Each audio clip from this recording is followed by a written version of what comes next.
नमस्कार बच्चों। आज हम कक्षा 8 में पुस्तक वसंत में से एक नया अध्याय पढ़ने जा रहे हैं। अध्याय नंबर 7, क्या निराश हुआ जाए। ये एक निबंध है जिसमें लेखक ने भारत के वर्तमान समाज के बारे में लिखा है कि समाज में जैसे अच्छाई बुराई होती है, अच्छे बुरे हर तरह के लोग होते हैं, तो वर्तमान में कलयुग में बुराई जो है बढ़ती जा रही है, बुरे लोग बढ़ते जा रहे हैं। क्या इस चीज़ से हमें निराश हो जाना चाहिए? इसके बारे में अपने विचार प्रकट किए हैं। तो मैं आपको ये पैरों में मैंने बांट दिया है, ये आपका अध्याय। तो एक एक पैरे के बारे में मैं आपको साथ साथ समझाती जाऊंगी, तो आप इस चीज़ को ध्यान से सुनिएगा। और इसमें कुछ नए शब्द हैं जो आपके शब्दकोश में भी वृद्धि करेंगे। चलिए पढ़ते हैं। मेरा मन कभी कभी बैठ जाता है। मन बैठना यानी निराश हो जाना। तो भाव ये है कि कभी कभी मैं निराश हो जाता हूँ। समाचार पत्रों में ठगी, डकैती, चोरी, तस्करी यानी स्मगलिंग, तस्करी और भ्रष्टाचार के समाचार भरे रहते हैं। आरोप प्रत्यारोप का कुछ ऐसा वातावरण बन गया है कि लगता है देश में कोई ईमानदार आदमी रह ही नहीं गया है। आरोप प्रत्यारोप यानी एक दूसरे के ऊपर लांछन लगाना। हर व्यक्ति संदेह की दृष्टि से देखा जा रहा है। मतलब हम अच्छा काम करने वालों को भी शक की नज़र से देखते हैं कि ज़रूर इसका कोई स्वार्थ होगा, और बुरा काम करने वालों को तो शक की नज़र से देखा ही जा रहा है। तो हर व्यक्ति को देखते हैं हम संदेह की दृष्टि से। जो जितने ही ऊंचे पद पर है उसमें उतने ही अधिक दोष दिखाए जाते हैं कि ये भ्रष्टाचार करता होगा, 2 नंबर का पैसा कमाता होगा, नहीं तो ऐसे ऊंचे पद पे कैसे पहुंच गया। तो हमें उसकी कमियां, उसके अवगुण, उसके दोष नज़र आने लगते हैं। एक बहुत बड़े आदमी ने मुझसे एक बार कहा था कि इस समय सुखी वही है जो कुछ नहीं करता। जो कुछ भी करेगा उसमें लोग दोष खोजने लगेंगे। यानी कोई काम कर ले सही तो लोग कमियां निकालने लगते हैं। उसके सारे गुण भुला दिए जाएंगे और दोषों को बढ़ा चढ़ाकर दिखाया जाने लगेगा। दोष किसमें नहीं होते।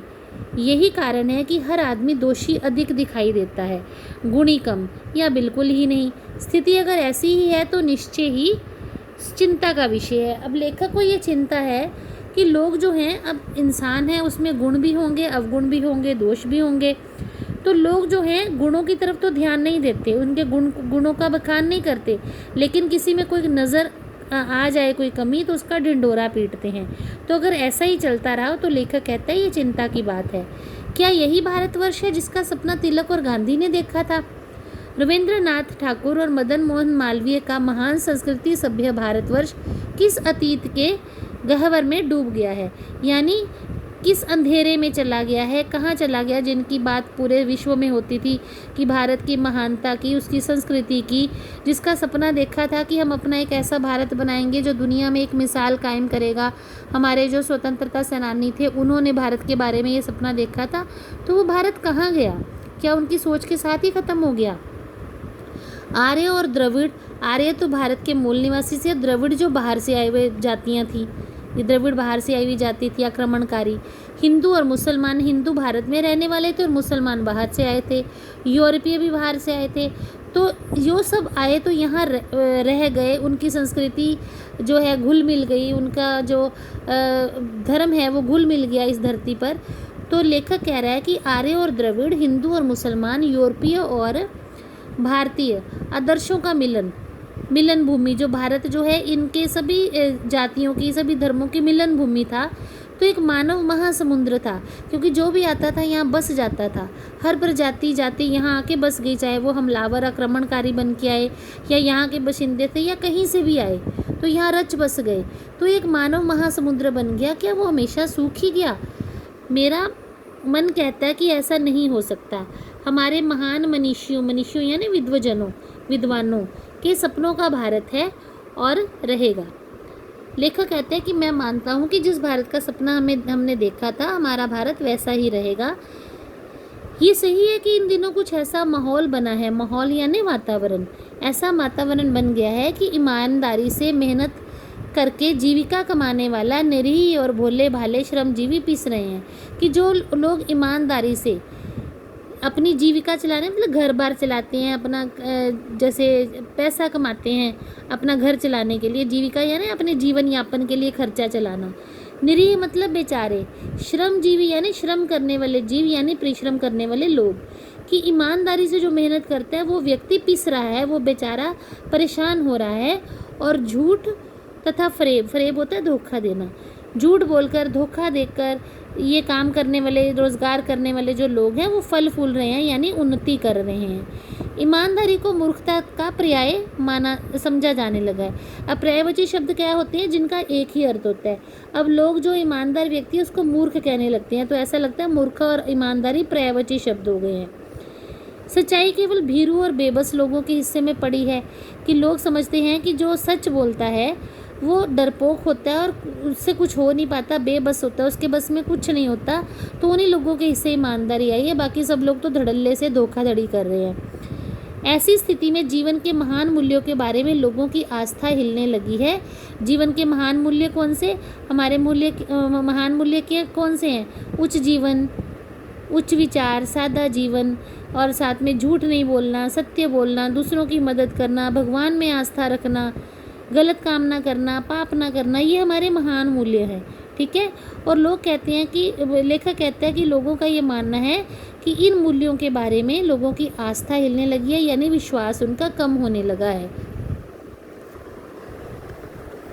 भारतवर्ष ने कभी भी भौतिक वस्तुओं के संग्रह को बहुत अधिक महत्व नहीं दिया।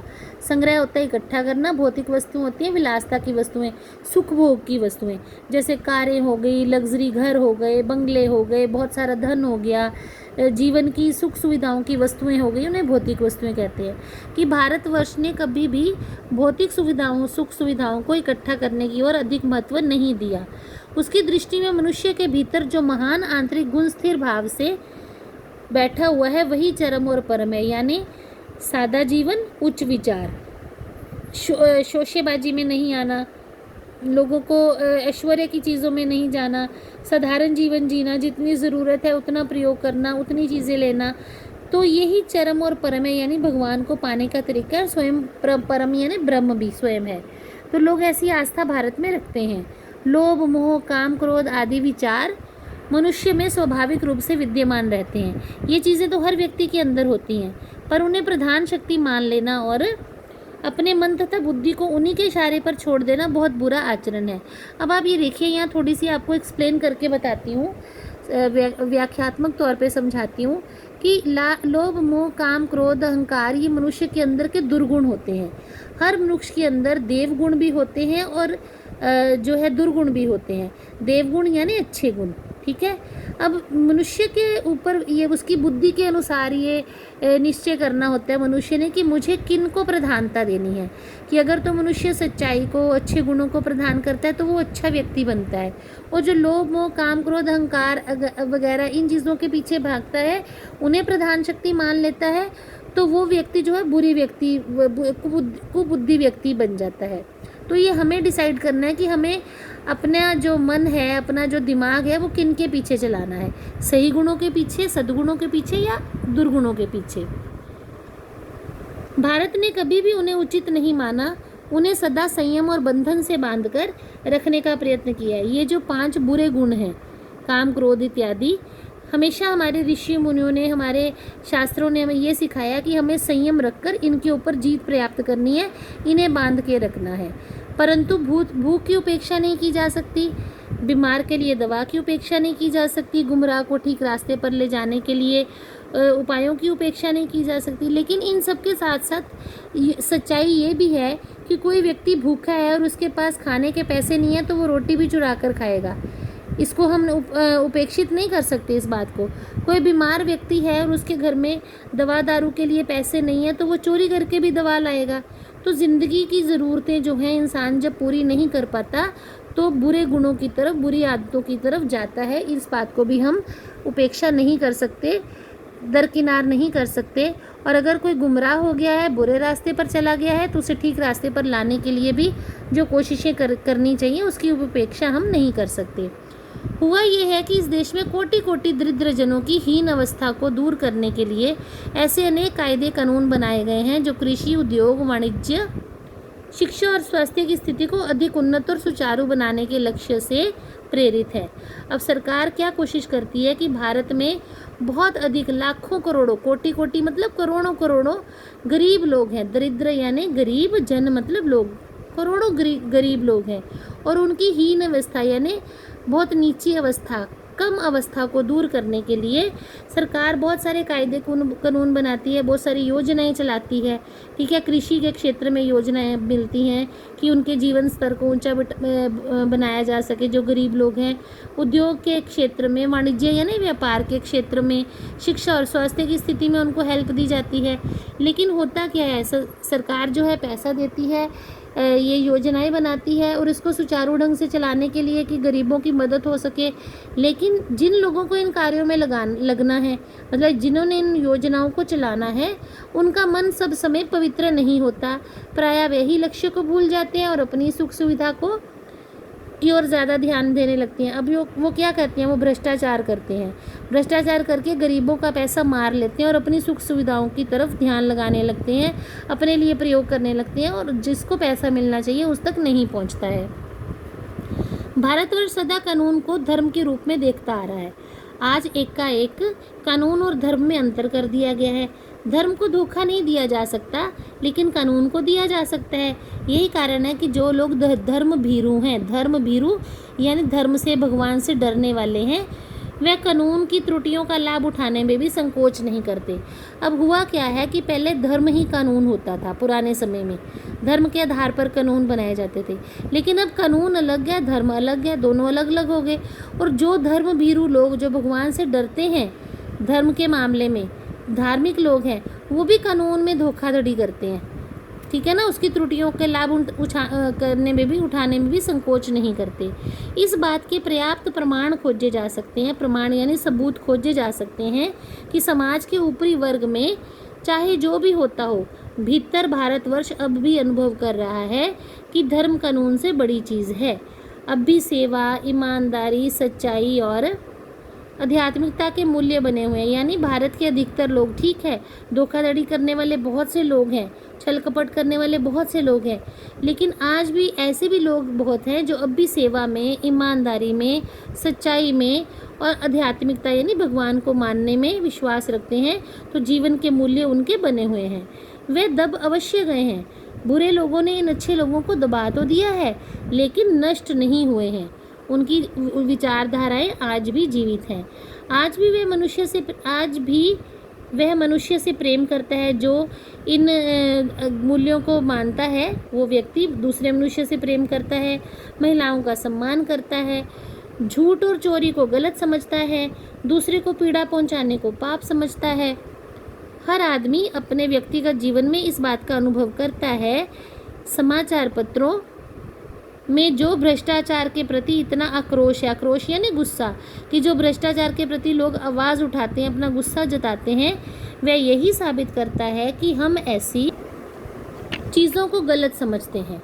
लोग जो है बुराई की तरफ ध्यान दिलाते हैं, लोगों को शोर मचाते हैं कि ये नहीं होना चाहिए, और समाज में उन तत्वों की प्रतिष्ठा कम करना चाहते हैं जो गलत तरीके से धन या मान संग्रह करते हैं। कि जो गलत लोग हैं उनका विरोध करने वाले लोग भी बहुत हैं, इसका मतलब ये है। अब यहाँ इस चीज़ को, इस पैरे को आप ध्यान से सुनेंगे। दोषों का पर्दाफाश करना बुरी बात नहीं है। किसी में बुराई को प्रकट करना, जो बुरे लोग हैं उनको बुरा कहना बुरा नहीं है। पर्दाफाश करना मतलब उनका राज जाहिर कर देना। बुराई यह मालूम होती है कि जब किसी के आचरण के गलत पक्ष को उद्घाटित करके, उद्घाटित मतलब लोगों के सामने लाके उसमें रस लिया जाता है।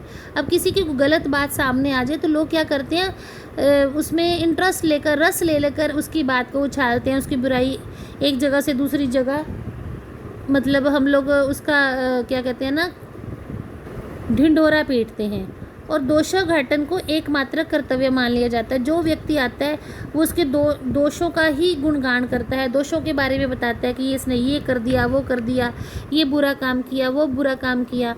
बुराई में रस लेना गलत बात है। अच्छाई में उतना ही रस लेकर उजागर ना करना और भी बुरी बात है। अब हम क्या करते हैं कि बुराइयों में तो रस लेते हैं, हमारे मन को अच्छा लगता है किसी के दोषों का उजागर करना, लेकिन किसी की अच्छाई के बारे में बात करना हमें अच्छा नहीं लगता, उसमें हमें रस आनंद नहीं आता, तो हम किसी की अच्छाई तो उजागर करते नहीं। ये और भी बुरी बात है। सैकड़ों घटनाएं ऐसी घटती हैं जिसमें उजागर करने से लोक चित्त में अच्छाई के प्रति भावना जागती है। बहुत सारी ऐसी घटनाएं हैं अच्छाई की, अगर हम उसके बारे में ढिंढोरा पीटे, अच्छाई की अच्छी बातों के बारे में लोगों को बताएं तो लोगों में अच्छी भावना भी जगती है। यानी हम जिस तरह की बात फैलाएंगे लोगों के विचार भी उसी तरह के बनेंगे। अगर किसी की बुराइयों को हम बहुत दूर तक उनकी बातें उड़ाएंगे, अफवाहें उड़ाएंगे, तो लोग जो है उसी तरफ ध्यान देंगे, उनके विचार भी उनके जैसे बन जाएंगे। और अच्छी चीज़ों का ढिंढोरा पीटेंगे तो लोगों की भावनाएं भी अच्छी बनेगी। अब इसके बाद इस बात का एक उदाहरण देने के लिए घटना सुनाई है लेखक ने। एक बार रेलवे स्टेशन पर टिकट लेते हुए गलती से मैंने 10 की बजाय 100 रुपये का नोट दिया और मैं जल्दी जल्दी गाड़ी में आकर बैठ गया। अब टिकट लेने से नोट गलत दे दिया, यानी एक्स्ट्रा पैसे दे दिए।